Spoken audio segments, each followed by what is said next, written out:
right before we started, I just lit a little candle for Jonah to kind of like call her in to this conversation, to acknowledge her here with us.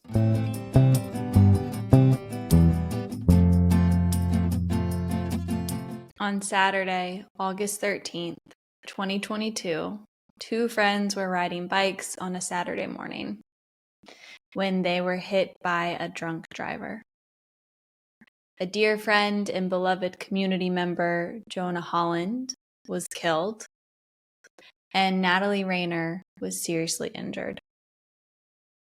Today, we get to talk to Natalie about how that day changed her life, how yoga has informed her healing, grief, and forgiveness, and how we can take action against traffic violence. I am so grateful that we get to talk to Natalie today, and I'm honored to share this conversation with you.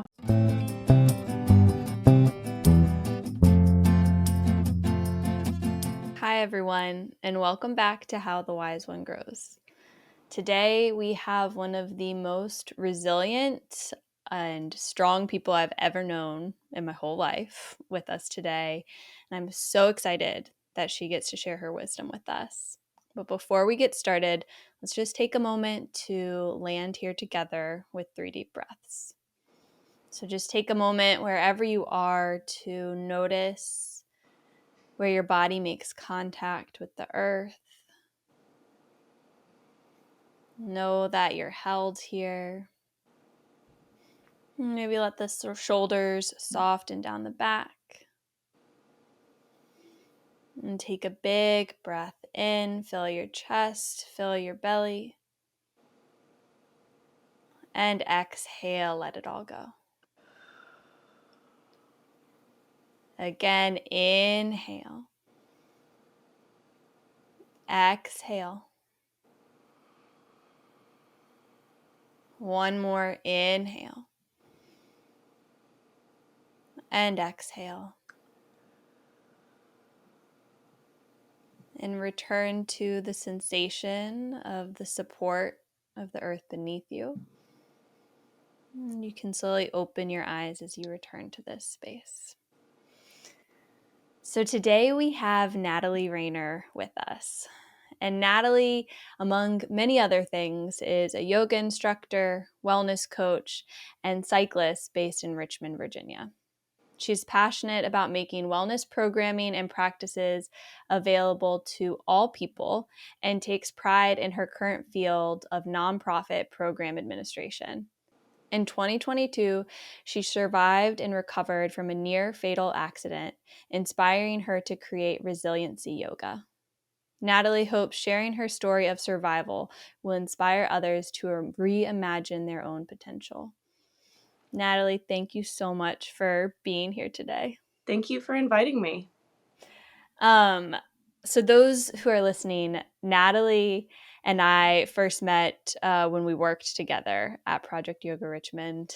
And I mean, she's always just been a badass, someone who is so good at setting goals and making them happen. Like, I remember you would come into work with your planner of your like color coordinated, here's my goal, here's how I'm going to achieve it, like broken down into sections. I will never be that organized. And as we shared, Natalie was in a really horrible biking accident where a drunk driver tragically killed our dear friend Jonah and severely injured Natalie on their morning bike ride. And I remember when I first heard about the accident and kind of pieced together what happened. And as I kind of heard about the condition you were in, there were a lot of emotions. And I distinctly remember feeling like Natalie can get through it. Like, I just would, like, I remembered your planner and I was like, she will recover.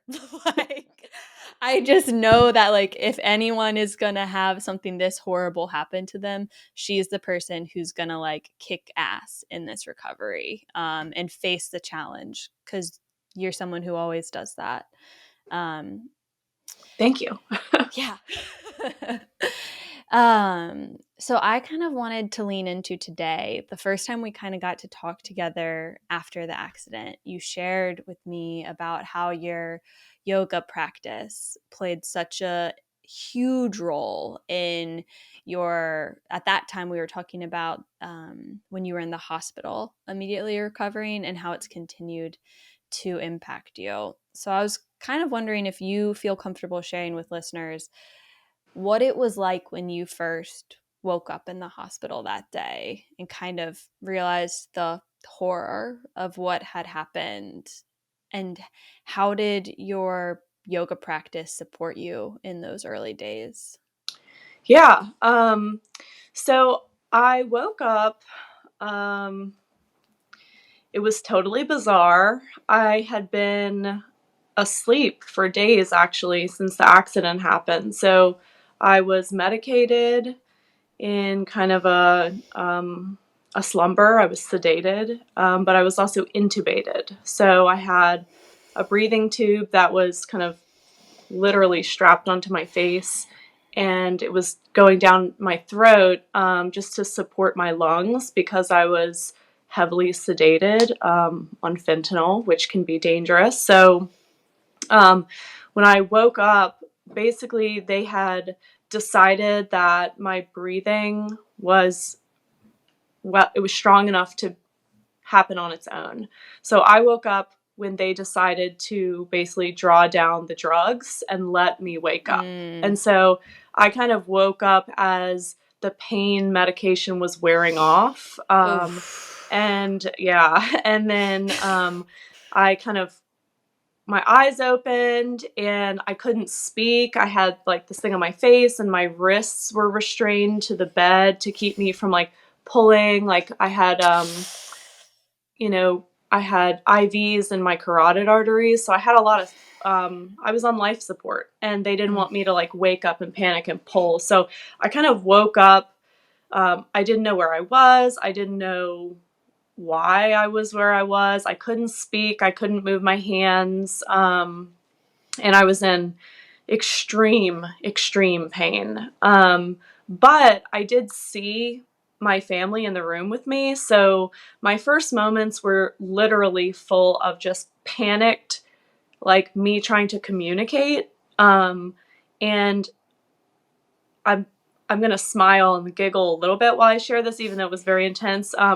I I asked for like a pen and paper. And so we Mm. have like these sheets where I was like scribbling questions because Wow. they were going to pull the breathing tube out, but it doesn't happen, Yeah. immediately. So I was awake already and I was like scribbling questions on this paper. And my family were answering the questions. So that was what my first moments were like, just trying to figure out what happened. The paper, there's a lot of things like, do my bosses know what happened? Of course, that's like the first Mhm. thing I always think of, like, I'm not at work right now. Do they know where I am? But Mhm. also, like, which bike? That's like scribbled on the paper Mm. a lot of questions. And actually, months later, after I was able to meet the EMTs who rescued me that day, they actually told me that I was asking which bike, which is kind of Such a funny if you think biker. about it. Yeah, where's the bike? Where is it? Is it okay? Which one is it? Um, but so then, of course, they told me what happened, and they explained to me that Jonah and I had been in an accident, and then I asked about Jonah. They told me that she hadn't made it, and that's when kind of that phrase that became a rallying cry just, I don't really know where that came from, but in some ways I feel like it was almost like I was like a vessel for that energy of just saying like, well, I'm going to just have to live for Jonah. That was basically the first thing that I thought of when they told me what had happened to her. So Mhm. yeah, the first moments were just so frantic. And then, after the breathing tube came out and I was able to speak more, I really had to come to terms with what had happened to my body because I was in a world of hurt. I had Mhm. experienced, At that point, none of my orthopedic surgeries had been completed. So I had a horribly broken collarbone. Both my hip sockets were broken. 6 of my ribs were broken. My face, like I had some broken bones in my face here. And then, of course, my skin was all ripped up. So that was super painful. And then also, my abdomen had been cut open Ugh. for some life saving surgery in the emergency room. So that was totally disembodying. Just like the whole experience, it was like, I can so distinctly remember those days in the ICU. I spent about a week and a half in the ICU. And I can just remember, you know, kind of imagining that I could leave my body there and just like Mm. go back to my life. That it was almost like I was in a little bit of denial of Yeah. that. No, like this is the body that I'm in and I have to stay in this body. I can't just get a new one or just, I can just think about like wanting to go to Target and just wanting to do like my regular habits, just like Mm-hmm. thinking like, I can just leave this body here and just go do something else, because at that point my body was basically not usable for anything. Um, Yeah. so I would say the first moments were just brutal. And then, you asked about how the yoga practice really helped me through those times. I think the big thing, and the easiest way for me to connect to the yoga practice through the whole experience was with my breath. And Mm. so, specifically in dealing with extreme pain, um, you know, the only thing that I could really control was my breathing. And so, I could sit there and just do box breathing. I could sit there and just make sure that I was breathing. And then, Mm-hmm. I had monitors and a bunch of, electrodes attached to me that were showing me my own heart rate and my own respiration rate. And so it was interesting to kind of have this computer monitor feedback of my stress level that was like just right there for me to see. And I realized that I could really use my breath to bring my heart rate and my respiration rate back down into that kind of parasympathetic state. Mm. Even and especially when the pain was just like so intense, I couldn't really speak. I couldn't really find the energy to communicate. All I could do was just breathe and just keep my eyes closed and just focus on, you know, staying present in my body. And then the other thing I would say is, just treating people with kindness. I think it's really easy to, when you're dealing with extreme pain, to kind of let that overwhelm who you are as a person. And the yoga practice teaches us that we can slow down and we can really think about what we do, what we say, and how we treat each other. We can really choose to treat others from a place of values and with intention. And so, just the yoga values of kindness, like love and kindness, metta, was pretty much on my mind a lot when the nurses would come in and do like wound care on me, or, like they needed to like roll me onto one side or the other. And I was, something broken on this side and then something broken on that side, and just, So they're helping you, but doing very yeah. painful things to you. Yes, Yeah. yes. And just saying thank you for that. Just letting them know, like greeting them with their names when they come into the room, and just letting them know that, like, in this room, we're going to be kind to each other. And, like, Mm-hmm. I couldn't really control my treatments. I couldn't really control, like, literally couldn't even use my dominant arm to do anything. So everything had to be done for me. I had no control over the situation, but I could control the way that I treated other people, which ultimately kind of created a bubble of like good energy in my hospital room space, and Mm-hmm. treating my nurses like the human beings that they are, and showing them that I'm grateful for what they're doing for me. I just felt like it really made it possible for me to build really strong relationships with them. And they cared for me for about a month. So, when you see somebody pretty much every day for a month, you do start to develop a bit of a relationship. And I really felt that keeping my yoga values in the forefront of my mind helped me to make the best of the situation that I was in. I before we did this interview, I was thinking like I might have to like check on how Natalie's doing emotionally during this conversation, but I was like already tearing up during the beginning of that. Um, so thank you.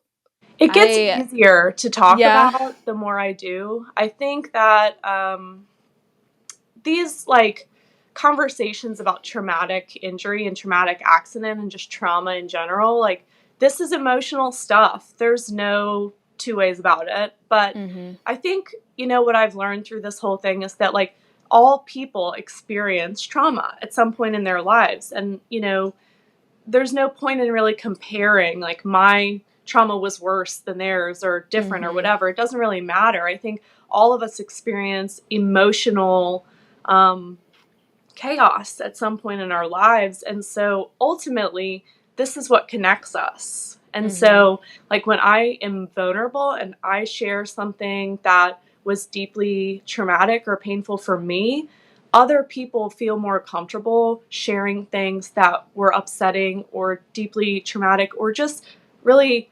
shameful or vulnerable or just secretive about themselves. Is that a lot of folks find that the vulnerability is something that puts them at ease in their own vulnerability. And so for Mhm. me, sharing about this experience and sharing about the more emotional parts of it have been cathartic, because not only have I been able to unpack it each time, but I've been able to build connections with other people who share things with me that help me to see the world in a better or clearer way.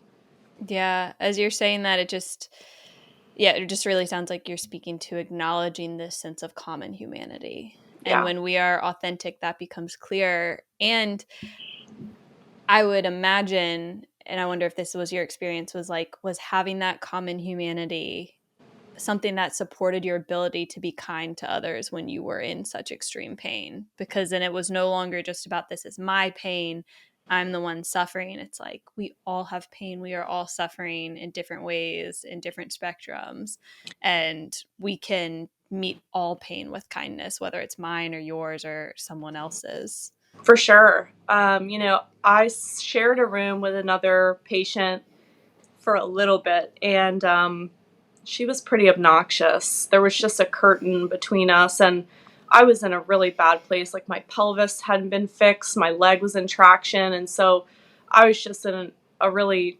hard, hard time. Like I'd been moved out of the ICU into the trauma ward. It was loud. She was loud. She was having all these people come into the room, and um, yeah, I really had to dig deep to find Mm-hmm. patience for that and understand that that's how she's healing from her experience. And then, when I moved out of the hospital, I moved into a skilled nursing facility, which was actually a nursing home. And I was surrounded by other patients who were 30, 40, 50, 60 years older than me, and kind of moving towards the end of their lives, which is an emotional experience in itself. Mm-hmm. And that was such an eye opening experience because everyone in there is going through something really hard.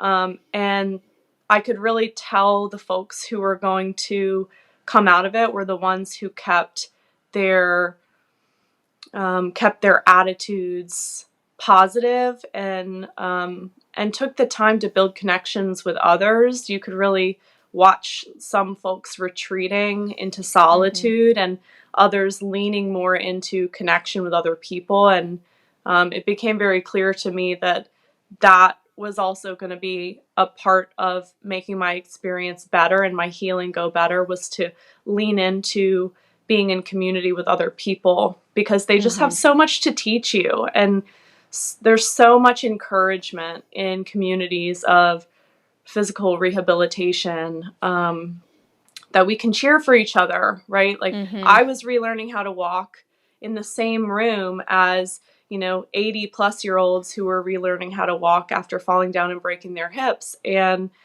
we're at totally different stages of our life, but in this moment, we're in the same place. And so Yeah. we can share that together and we can cheer each other on. And gosh, it was just so heartwarming. It was so Yeah. healing to be in community with them.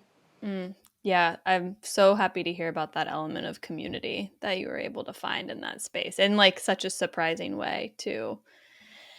How did you maintain a positive attitude? Like when everything, your world is rocked, you're in so much pain. Like I feel like I can be a pretty solid person when I like am able to take care of my things and my routines and like what I need to do to feel quote unquote okay. But in the moments when like my physical health is off and I'm just out of all of those things, I find it so hard to maintain that attitude. So what helped you keep that with you? Well, I think, I'll start by saying I don't think I always maintain You a super can't. positive attitude. You wouldn't be human if you had. Right. Um, I think that, I just knew that if I just did everything that I could do in that moment, that that's what I could do, right? That like Mm-hmm. I couldn't really control everything, but I could, like, for example, the first day that I had a PT session in the hospital, they wanted me to get out of bed. And it was so unbelievably hard for me to do at that time because I could not move my legs at all without help. So I literally had to have somebody move my legs to the edge of the bed in order for me to even try to, for the first Mm. time, like use a walker to stand up and put weight on my pelvis that was broken, repaired, but broken. And I had two choices there. I could mope and resist and, just wallow in the negative aspect of what I was going through, or I could just do my best and forget the rest. And I think that has really, I don't know if that's something I would call a mantra, but it's definitely a mindset that I come back to each day is that, like, I'm just going to try my best every day. And that's what I got. Mm-hmm. Like, I can't do it 100% every time, but like, if I show up and I try my best for that day, that in a way, that is helping move me forward. And so, with PT, it can be really hard mentally and physically and may not go super well, but, following the instructions and listening to what they were telling me to do and just trying and putting in my best effort because I felt that if I just tried my best each time, that it would get better. Like things would incrementally get better. And turns out that was true. So Mm-hmm. um, I know that this experience I'm talking about is very extreme. Like having a broken body is not something that everyone will go through in their lives. But I do think that that mindset is something that I apply to my daily life even now. I wake up some days and like I go to work and I just try my best. And I don't always do a super awesome job, but I show up with the attitude that I am going to be, you know, a productive part of the team that day and just be honest and vulnerable with the people around me of saying like, I'm sorry that I'm not doing really well today, but I am here and I am going to try the best that I can. Mm-hmm. And ultimately, I think another way to explain it is I've been reading this book called Atomic Habits, So and good. so good. And he's talking about this like attitude of just like 1% better. Just like a little bit better each Mm-hmm. day, like, and for me, I can kind of tie that back into, silly stuff like junk food, right? Just like Yeah. the urge to snack at work, especially around like 3 o'clock in the afternoon when things are starting to get kind of boring and I'm like starting to like look for goodies in the building. And the idea is like, well, I can get down on myself for being in that habit again, or I can just say to myself, well, you know what? I'm just going to do 1% better today. And then Mhm. tomorrow I'll be 1% better from then. And then the next day I'll do just a little bit better. And so he explains it as the way that compounding interest works with money is that, like, if you just get just a little bit better each Mhm. day, like over time, it's much better. And so I think I only just read this book in this way of phrasing it, but I do think that that is pretty close to the mindset that I had when I was laying in that hospital bed. Was just like, today I can do 5 leg lifts. Mhm. And that's it. That's all I can do. I can only lift my leg 5 times. Or even just that first time when my surgeon was like, let me see you lift your leg. And it was like, no, like I tried my best. Didn't come Mhm. off the bed at all, but I did try really hard. Yeah. And like that in its own was enough. And I think back on this quote somewhere, maybe it's a Satchidananda quote, or maybe it's an Iyengar quote, but it's just saying that, like, on the path of yoga, no effort is wasted, right? Like every effort moves you towards where you are headed. So it doesn't Mhm. have to be the biggest, most beautiful, exciting accomplishment today. It can be small, and then tomorrow can be another small accomplishment, and it can continue that way. And just the effort of moving yourself in that direction is part of the practice that is getting you further towards the goals. Mhm. Yeah, so it sounds like that, like, in those beginning phases, it was so much about, this is what I can control. Like, I can't control these external things, but I can control how I am responding to what's happening right now.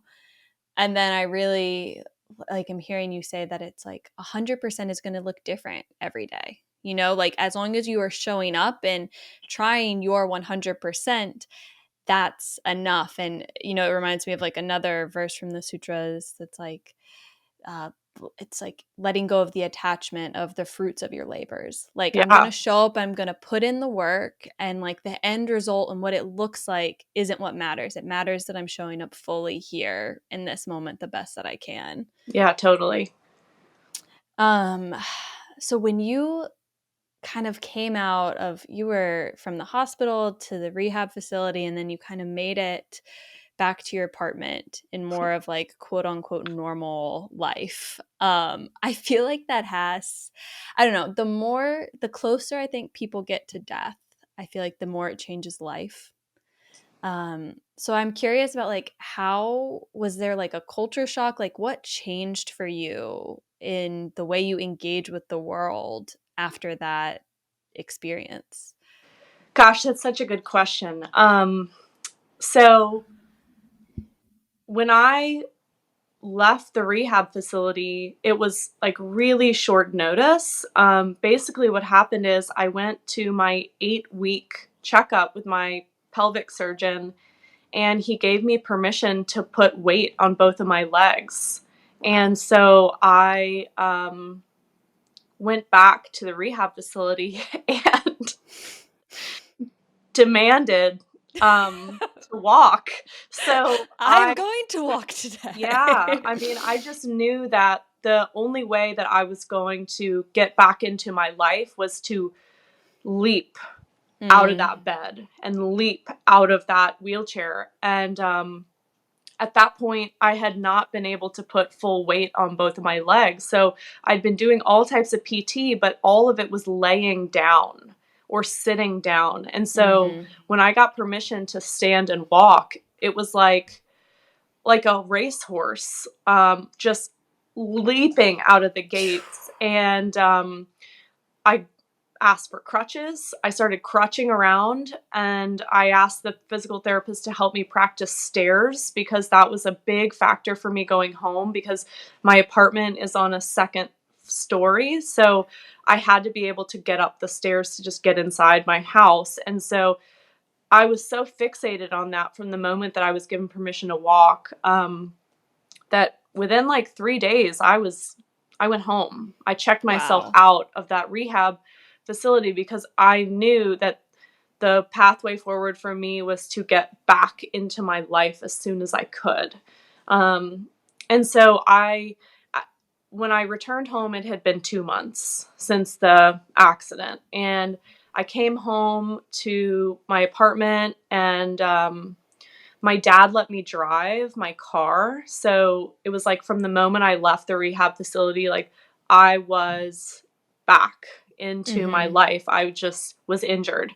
And I think that it was such an intense change all of a sudden that I was full of energy and I was really excited to get better. And I was really excited to honestly to exercise. I just wanted to be back into my active routine. So I got home into the apartment. I had to, kind of figure out how I was going to exist here in the apartment by myself while Brian was at work. So like just I had to make little adjustments here, like having food in the house that was easy for me to cook because I couldn't Mm-hmm. stand very long. I was getting really exhausted just standing. So, we kind of set it up in here so that I could be by myself for most of the day. But I had my crutches and I had my outpatient physical therapy appointments at Sheltering Arms, and I could drive.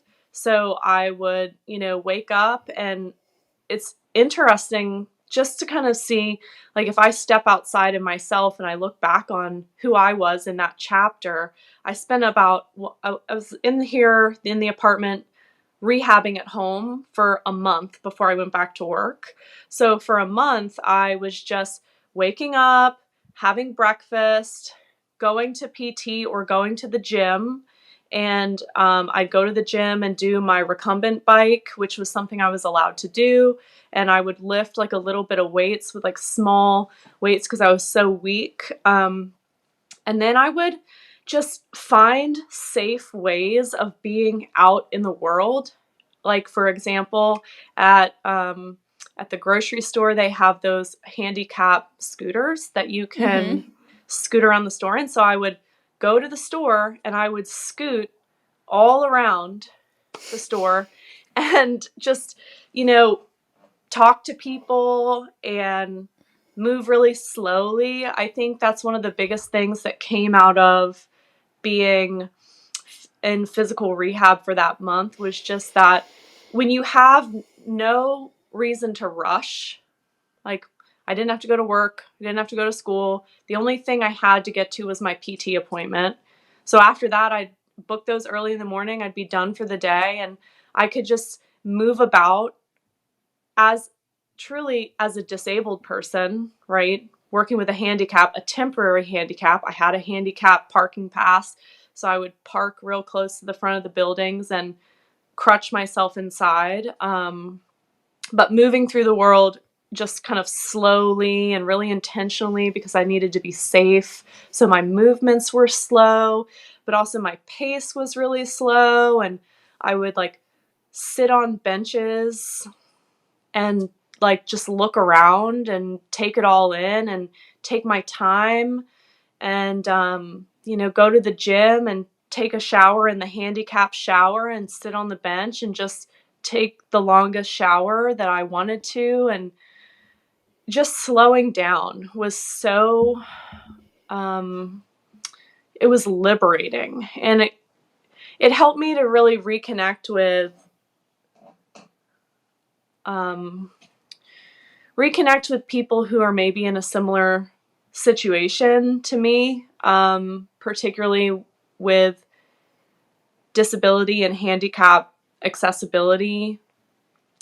I was aware of those things before, but when you're on crutches, or ultimately I graduated to walking with a cane, everything, like, distances seem so much further. Like, just from the car to the front of the store just seems like monumental sometimes. And so it gave me the opportunity to see the world from somebody else's perspective, where I have, for up until that point, been in a really able-bodied situation in my life. And then having this chapter of being like totally not able bodied and having to navigate the world and move super slow and like use the handicap stall in the bathroom and like use the handles on the side of the stall to like carefully lower myself onto the toilet, which is not something that I was ever used to doing. And Mm-hmm. then having to do that for, a month or two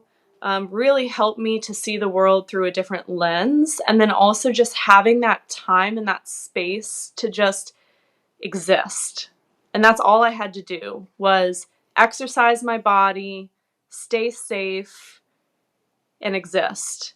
And it gave me the opportunity to get back into the hustle and bustle of the world on my own pace before I had to go back to work, which ultimately was my choice to go back to work. But it was an opportunity to just move slowly and intentionally and figure out what is the direction that I want to move in going forward. Mm-hmm. I remember you saying that when we got coffee, like you're like, what is everyone rushing for? Yeah. That was like, I think this theme of really slowing down and like you're saying, like moving with intention, both physically and mentally.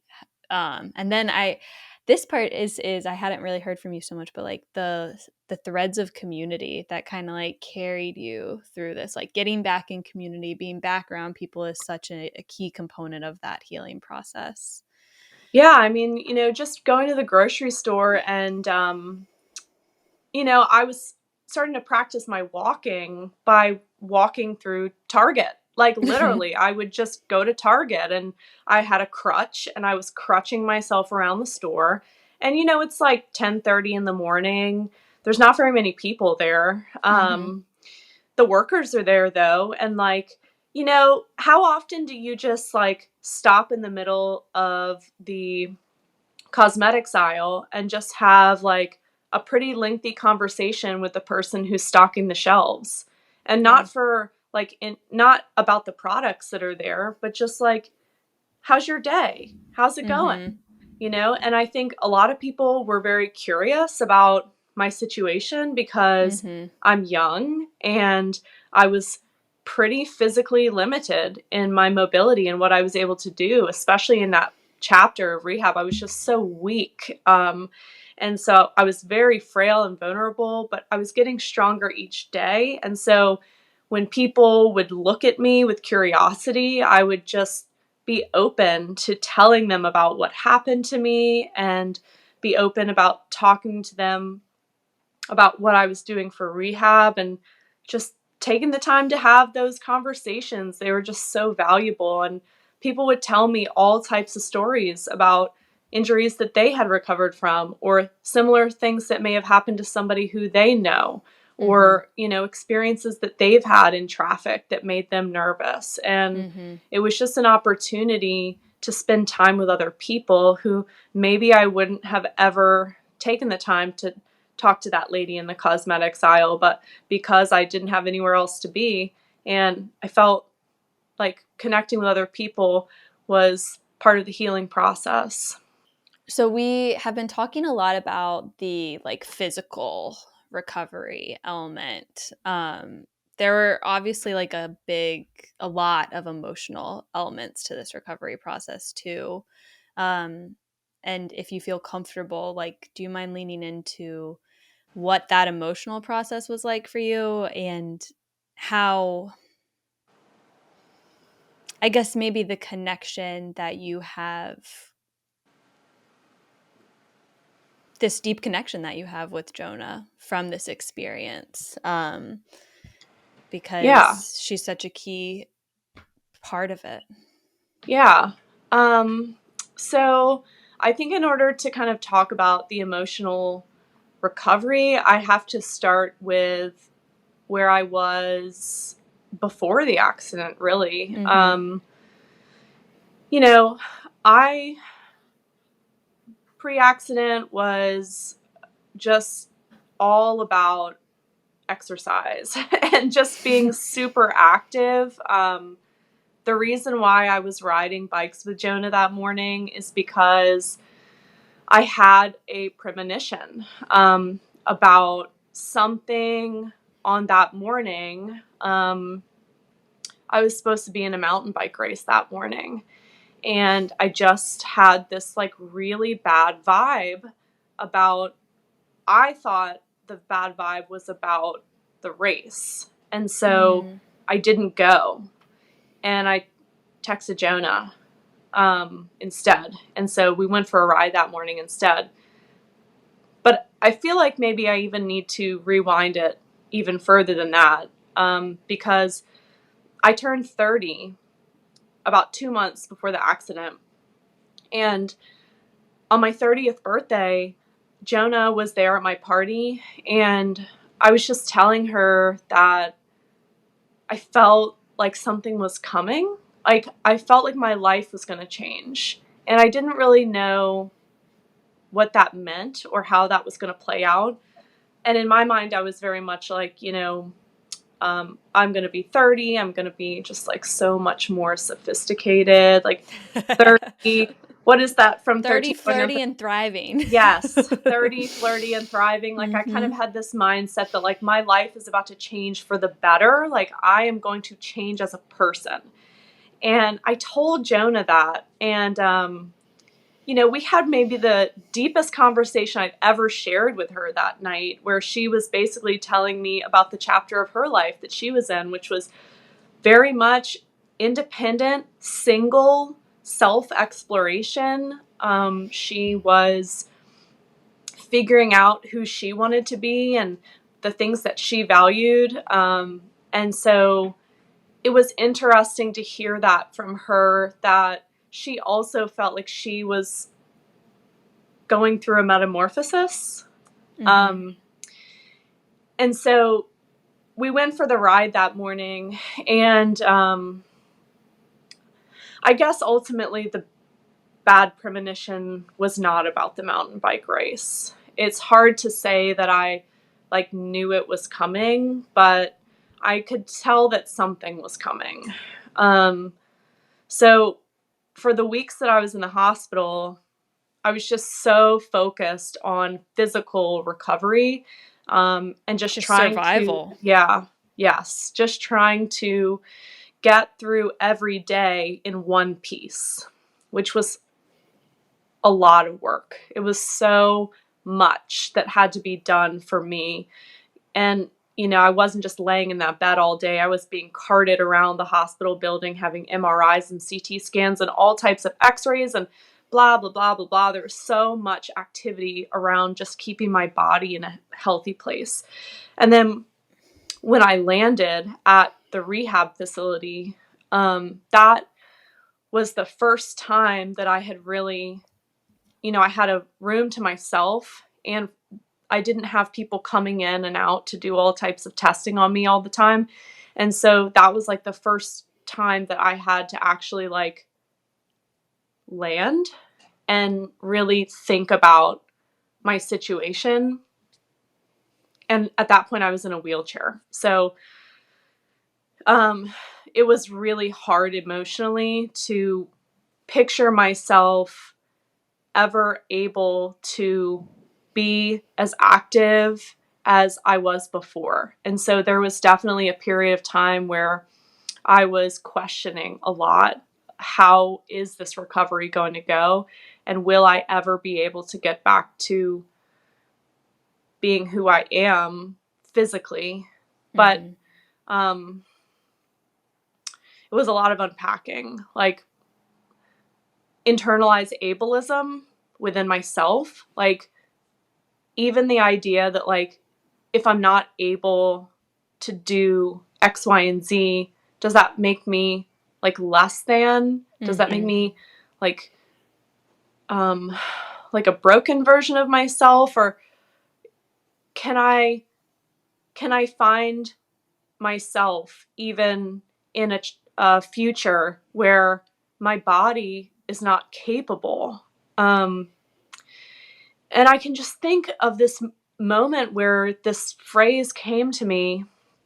It's just like, everything is workable.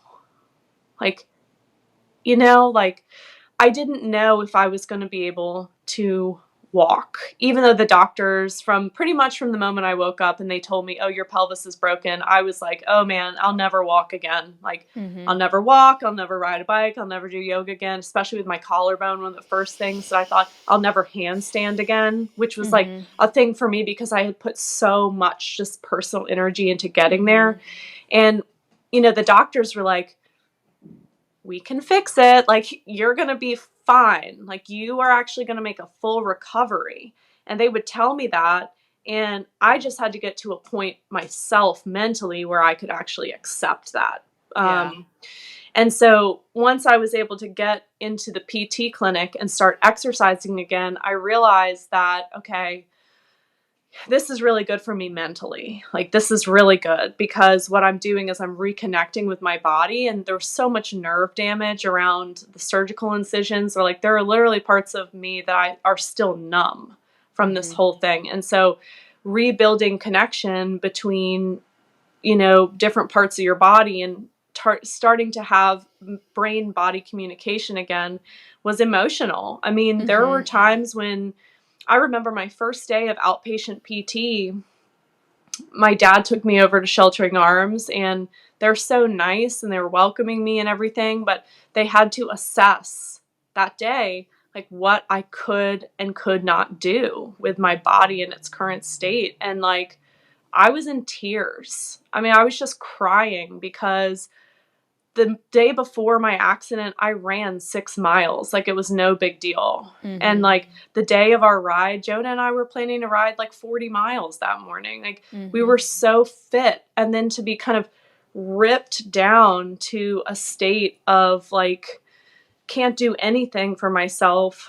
It was, there was so much unpacking of what I already mentioned, the ableism, but Mhm. definitely coming to realize that, you know what, even if I can't, I mean, I just remember saying to myself, like, even if I'm in a wheelchair for the rest of my life, I can find a quality of life in that. That, like, you know, I can still have really meaningful relationships. I can still do good work for the community. I can still, like, exercise in whatever way is appropriate for me. I can still find activity and community and excitement, no matter what is the outcome.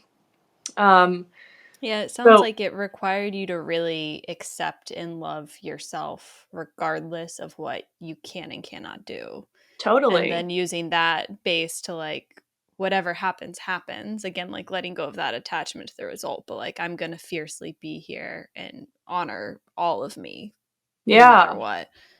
And unpacking a little bit of the like identifying yourself as what you do, and Yes. instead more so identifying yourself as who you are and how you treat other people and how you show up. And so all of those things really tied together for me. Mm.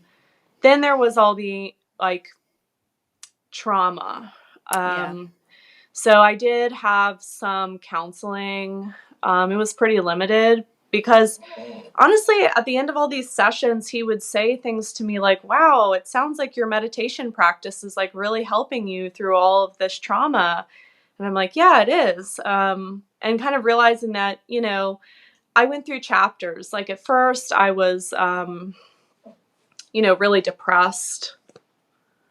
And I remember telling the counselor, like, yes, I'm depressed. And he gave me this great advice. And he was saying, well, you know, depression is when you can't get out of sadness. It's when you're like locked in sadness. And so instead of calling it depressed, like, can you be more specific? Like, are you Hmm. depressed or are you disappointed?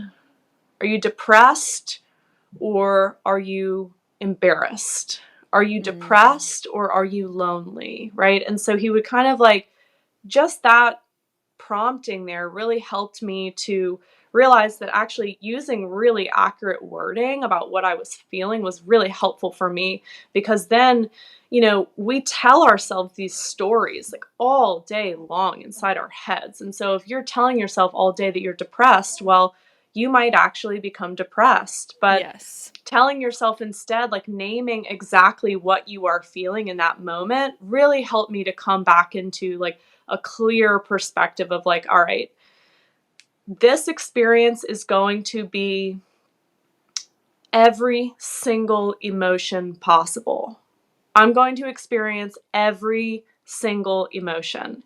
And I came to realize that grief itself, and particularly when we're talking about Jonah, you know, there's a lot of survivor's guilt that goes along with me surviving and Jonah not, or I still sometimes catch myself saying like, if I had not chosen that route, we wouldn't have been out there that morning. Um, and so I still catch myself in moments of like blaming myself for what happened in a way. And just kind of trying to be really clear about what I was naming helped me to realize that grief in itself is every single emotion. Like, grief is not just sadness. Yeah. Grief is also like, thinking about Jonah and how she was such a brave and badass person. Like, a lot of people don't know this about her, but she swam the Alcatraz Channel swim. Holy Like, she crap. swam in the Pacific Ocean in frigid water to Alcatraz, or from Alcatraz. I don't know which direction they do, Mhm. but like, I would never do that. Like, I'm such a wimp compared to her.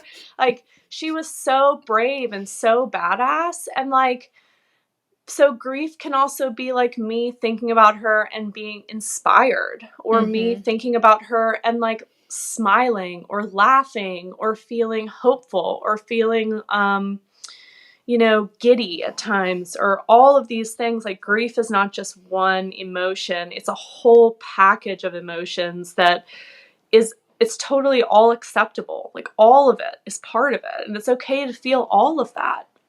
We should feel all of those things. And so when I was going through counseling, I started in kind of this like depressed place, and then I moved into a very angry place where I was just like really, really pissed at the driver who hit us, and just feeling a lot of anger. And the counselor told me, like, anger is also acceptable, and that's a chapter that you need to go through as well. And so it's good that you're finally able to feel anger.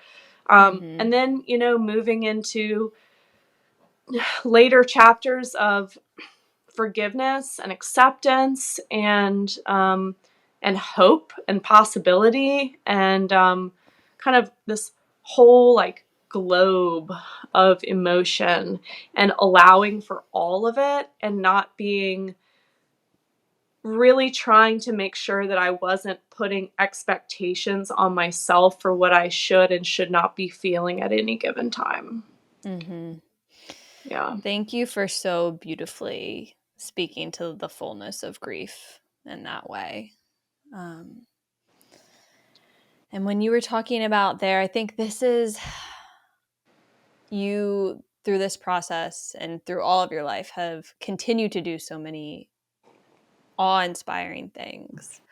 And I think one of the most profound ones that maybe hasn't gotten enough voice, in my opinion, is the way you have cultivated compassion for the person who hit you and killed Jonah. Um, and I was wondering if you would share, like, how did you get to that place of extreme anger and justified anger for someone who was driving drunk, to a point where you were able to give them a gift at the end, and the way you navigated the legal situation? How were you able to like give them compassion and cultivate that loving kindness within yourself? Yeah. Well, I think one of the biggest things that helped me get to a place of forgiveness was, once again, the yoga practice, and coming back to what are my values. And particularly with yoga and us Western yogis, like, we didn't grow up in the yoga practice. we chose this. We choose to seek this practice. And that's also totally valid. I love that phrase that, friends are family that we choose, that we can actually, like, it's totally valid to decide what you want in your life. And I want the yoga values in my life. I choose to live a life that is guided by the principles of yoga. And one of those principles is non-attachment. And so I really came to a point where I realized that holding on to anger is a form of attachment. And it doesn't help me. It does not help me. It does not serve me. It doesn't serve the people around me. It doesn't serve my community. It doesn't serve anybody for me to be in anger. Occasionally it's fine to go in and out and to feel emotions, but to be locked into and to be holding on to anger does not serve me. So I think that was the first realization that I came to. And then just going back to this idea of metta, just loving kindness, I looked back on my own life and I thought about who I had been as a young person, right? The driver who hit us was 18 years old. And, when I was 18, I was not making great decisions. I had a lot of growing to do to get to where I am today. And I'm so grateful that the yoga practice has been part of that. I think I started practicing, the summer I was like 17. I kind of like dabbled into yoga for the first time. And it really wasn't a huge part of my life until I was in my 20s. But, as an 18-year-old, gosh, I don't think I could say that I was like a better person than Jeffrey, that's the name of the driver who hit us. He goes by Ford. Actually, that's his nickname, Ford. I don't think I could say for certain that like I'm like somehow morally superior to this young person who ultimately just made some really, really poor choices. And then also I thought about how Jonah has a son who's the same age. And I kind of thought, what would she think about all of this? Like, how would Jonah want me to move forward in my life? Would she want me to be an angry, bitter person? And the answer is no. I don't believe that she would. I think what she valued so much was serving the community. And I really believe that the best way that I can serve our community is by showing up and being vulnerable and spreading the notion that having compassion for other people can actually heal a lot of the issues that we are experiencing collectively. Like, we are so disconnected these days from each other, and the antidote is metta. That's just a straight Buddhist practice, right? That like, if we talk about the Four Noble Truths, like the first truth is that life is freaking hard. Life is suffering, and there's like nothing that you can do to avoid that. And so what you can do is to actively and intentionally cultivate positivity and cultivate kindness and service to other people and find a dharma, a purpose. And so I realized at some point that, what do I want for Jeffrey? What is the result that I truly want from all of this? And I just realized that I just want him to grow and change as a person himself. I just want him to experience redemption and personal growth in the way that I have experienced that through my life from the time that I was 18 until today. I want that for him because I want that for everybody. And if I'm being true in saying that I believe that all people are equal, and I believe that all people are connected, and I believe that all people deserve the same love and kindness and respect and opportunity in life, well, then I have to apply that to Jeffrey as well. I can't remove him from that just because he did something regrettable to me. So I realized that I couldn't truly practice loving kindness if I wasn't finding loving kindness for him as well. And I want his future to be bright. And I believe that if I can express forgiveness for him, imagine the forgiveness that he can find for himself. Yeah. That if I want him to have a positive future when he comes out of prison, which I want for all people who come out of prison, I think all people who serve time in an incarcerated situation deserve to be able to come out having paid time for their crimes and live a life that is positive and productive and full of beneficial relationships. And, if I want that for him, it has to start with the way that I project energy onto him and the way that I treat him and the way that I talk about him and the way that I address him. And so letting him know, on his sentencing day, telling him in person that this is what I want for you. I want you to grow and change as a person because I want that for everybody. And you're not separate from that. Telling him that to me felt like it was giving him the latitude to find that personal growth himself. That not that he needs my acceptance, but that hopefully having my acceptance will make it easier for him to seek personal growth himself. And I also believe that, I plan to hopefully build a relationship with Jeffrey Ford. He goes by Ford. Hopefully to be able to, write to him, or hopefully, I have some other interesting projects coming up that I think I'm hoping to incorporate his voice into, and I'm hoping that he'll be open to sharing his voice and his perspective on everything that's happened.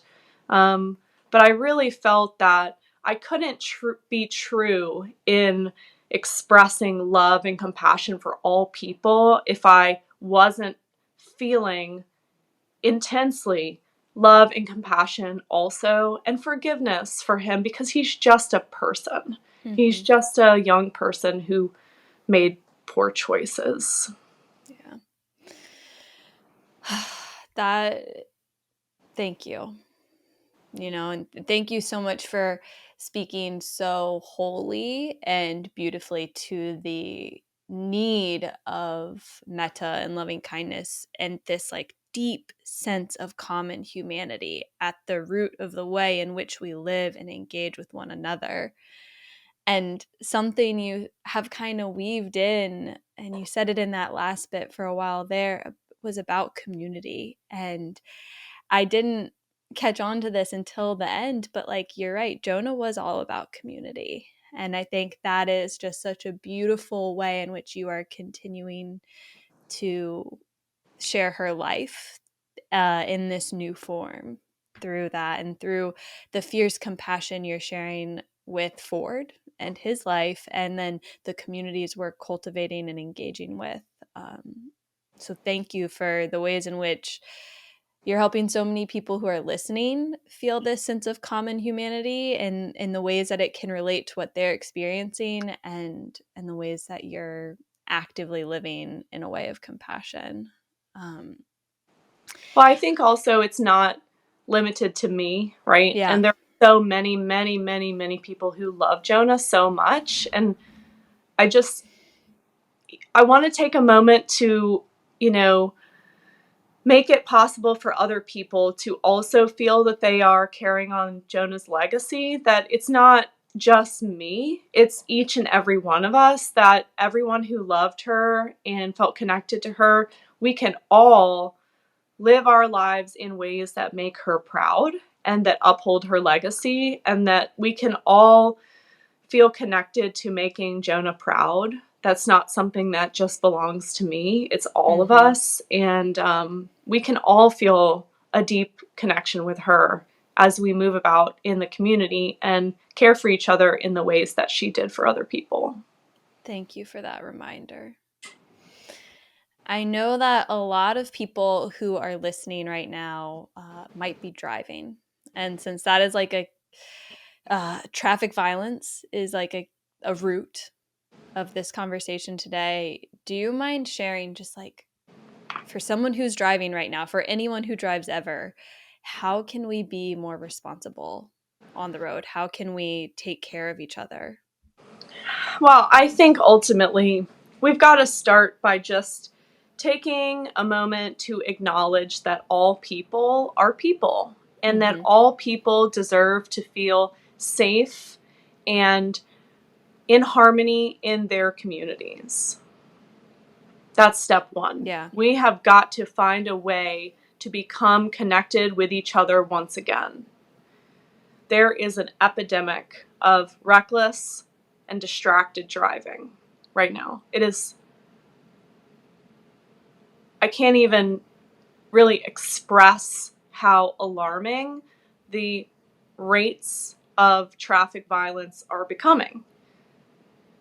And I think ultimately, if we care about living in communities that are safe and equitable, then we have to make that happen ourselves, collectively and individually. And it starts with acknowledging the humanity of the person in the car in front of you, or behind you, or around you, or the person on the bike, or the person who's walking or running. Those are people. They're not objects in the road. They're humans, and they deserve to feel safe and respected too. That's the future that I want to live in, right? I Mm-hmm. want to live in a world where we can move about in our day and show respect and compassion to one another through every moment and every interaction. But I do think we've gotten to a place in society where it's very commonplace to avoid eye contact and to avoid speaking to people who we don't know. And, just personally, I choose to seek out those connections. I choose to say hello. I choose to say good morning. I choose to make eye contact with people to let them know that I see them and I honor them and I appreciate them as my equals. Mm-hmm. I think that how we can be better on the road is to treat each other the way that we want to be treated. It starts with not tailgating. It starts with not speeding. It starts with not texting, putting the phone down. Just put it down.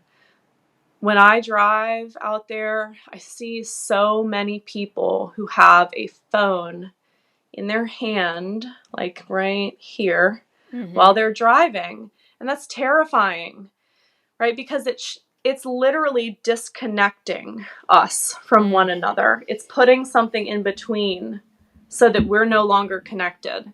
And I don't know how that can be changed with government intervention alone. I think that has got to come from us in our hearts that, if we want to live in safe, equitable communities, we've got to make it happen ourselves.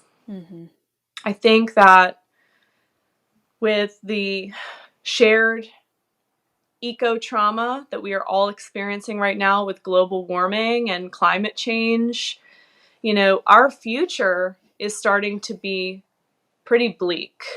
And I still believe that we have an opportunity to at least extend the climate viability. Maybe we can't reverse it all the way, but I believe that we can make changes now that can make our living situation at least better than it could be if we continue on the trajectory that we're on. And that future looks like less car travel. That's what that future looks like.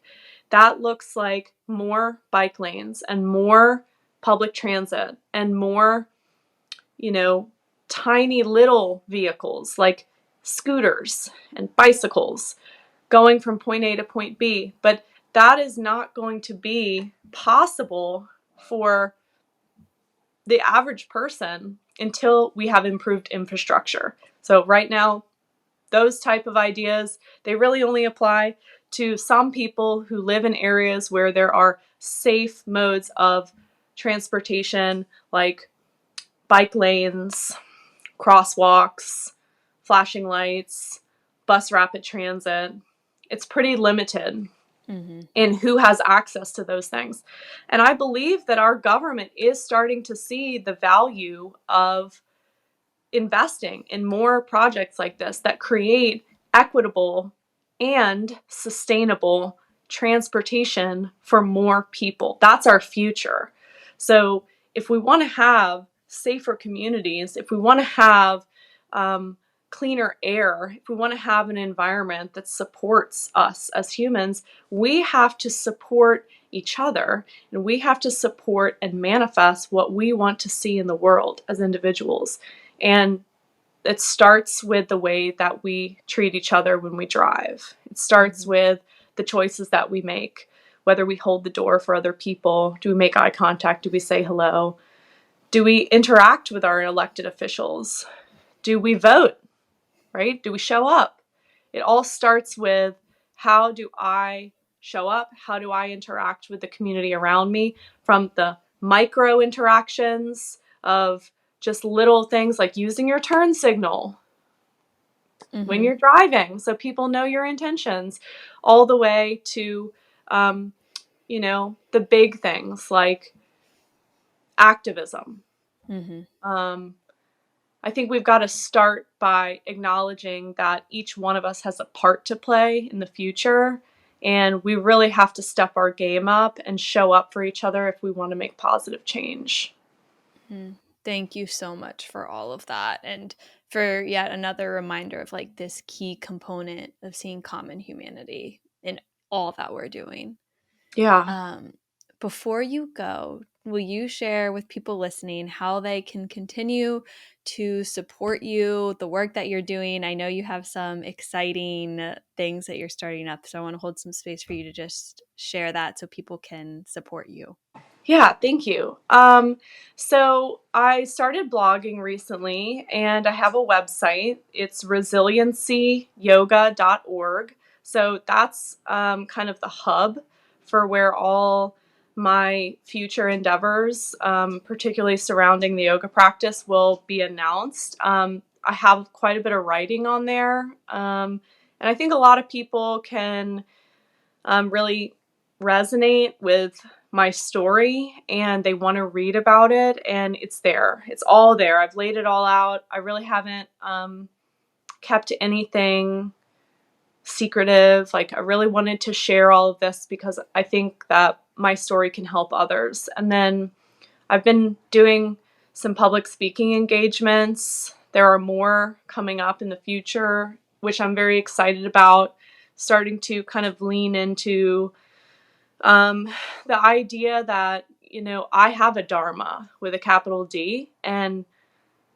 the dharma that I have is that I can use my voice to make positive change. I can share the story and hopefully make waves of change. And then the other upcoming thing that I have is that I'll be starting up yoga for cyclists again in January. So that's really exciting. I've teamed up with Blue Ridge Cyclery in Richmond at Libby Mill to offer Wednesday night yoga for cyclists starting. We're either going to start on January 10th or the next week. We're still trying to get the space kind of perfected for the group, but we'll be announcing that on Facebook and on my website. So that's something to definitely look out for. And then, of course, the work that I do every day at Swim RBA is a way that people can continue to support the community. And when I think about people kind of staying connected with me, I really think about less about me as an individual and more about my values and what I think we can do together to make our community a better place. And so people can always find me at Swim RVA. I offer wellness coaching sessions there for folks who are interested in how they can improve their wellness through aquatics specifically, because we are an aquatics nonprofit. But, I try to touch on some yoga topics in there, even if I have to kind of hide it under some non-yoga language. And so, I think people can continue to connect with me through the work at Swim RBA and on my website. And then hopefully people can make it out to the Yoga for Cyclists. We plan on collecting funds to support Richmond Cycling Corps. For that class will be a donation-based class that will support the efforts of a nonprofit in the city's East End that makes cycling accessible for kids who are trying to overcome poverty. So that's the future for me. And then there's some other exciting things that I can't really speak on yet because they're still in the works. But all of that I will share with you all on my website. And I will have the links to your website and all the things you mentioned in the show notes. So be sure to check that out so we can continue to support this deep sense of community and common humanity. Yeah, Natalie, thank you so much for being who you are and sharing so openly and vulnerably. Thank you for having me on the show, and I love you too. And it's always a pleasure to have these really deep, mindful conversations because I think that this is the type of connection that's going to help us move forward. Yeah, I agree.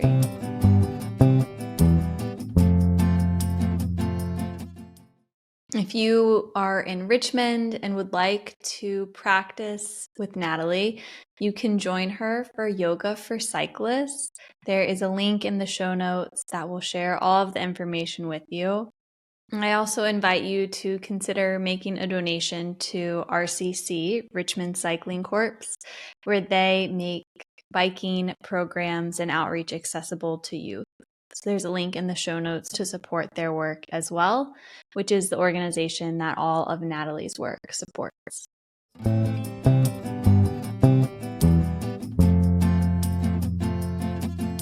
If you haven't already, you should totally join the Dream Team. The Dream Team is an amazing group of listeners who support this podcast and make it possible every month. And you can join for as little as $3 a month. You'll support the podcast, you'll get a special handwritten postcard from yours truly, and a shout out in an upcoming episode.